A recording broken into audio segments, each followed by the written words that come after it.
So today I want to discuss a bit about the US inflation. Now, at the start of the year, we have been receiving economic data indicating that the economy has withstood the Fed's aggressive monetary tightening. Now, the key word here is withstood, meaning that, even with the high interest rates, right, there wasn't any issue. The US economy continued to chug along, and then we had very strong jobs data right there, and that's what's the meaning of withstood overall. It's still strong right over there. So the Federal Reserve preferred measure of inflation, the core PCE price index, increased by just 0.1% on a month-to-month, compared to 0.3 previously, and by 2.6% year-on-year, down from 2.8%. Okay, so is this good? What does this mean, right? So this data supports the argument that inflation is becoming more controlled, potentially paving way for interest rates cuts later in the year. Now, why am I choosing the core PCE, those that are still new over here? The reason why I'm choosing this core PCE, because this is the Fed go-to data for inflation. They prefer to use this data to measure the inflation. Okay, so is this good? Is this clear? The policy remains uncertain. A further slowdown in inflation, ideally accompanied by additional evidence of labor market softening, will be necessary to justify rate cut. For now, I don't think so. We probably won't see the rate cut in the next FOMC meeting. Later one probably, but not this coming FOMC meeting. Okay, so the jobs market remained resilient, with non-farm employment adding 272,000 jobs last month, and the unemployment rate is at 4%, low by historical standards, but rising more slowly than expected. Now, this week's non-farm employment data would be very crucial.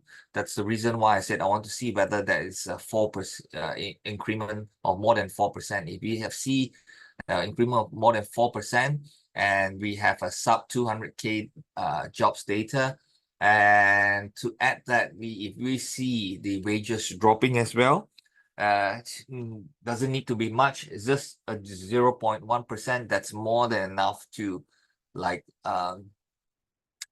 give signs to the Fed that said, hey, okay, probably the consumers, they cannot take it that well, and start looking into it. But you're going to be surprised, because this bad news is going to, you're probably going to see the S&P 500 start pushing upwards if we have all this bad news.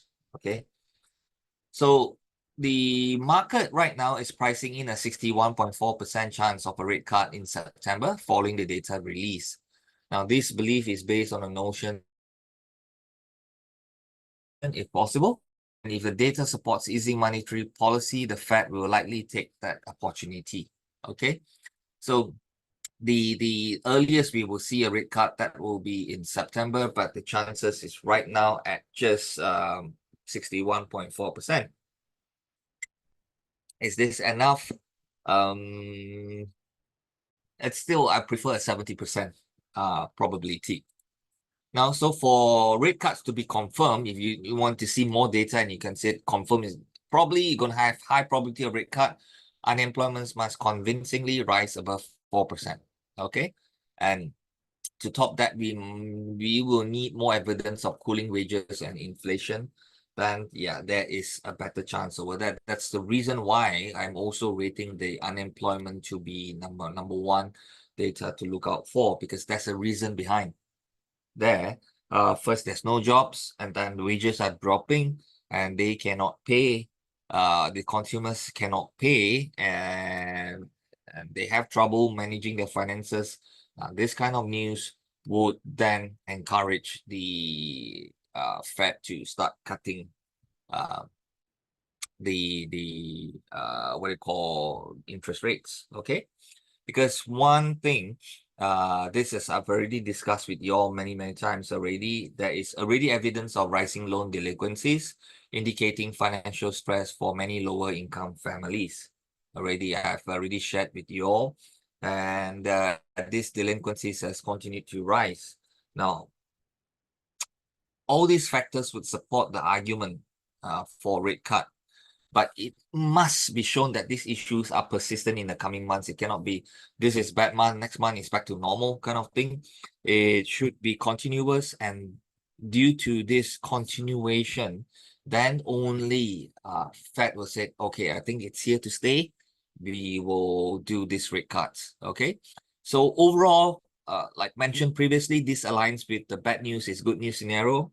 Like I mentioned in previous report, and also the reason why just now I said if you can get bad news tomorrow, no, on Friday, all this bad news, then probably you're going to see the S&P move up.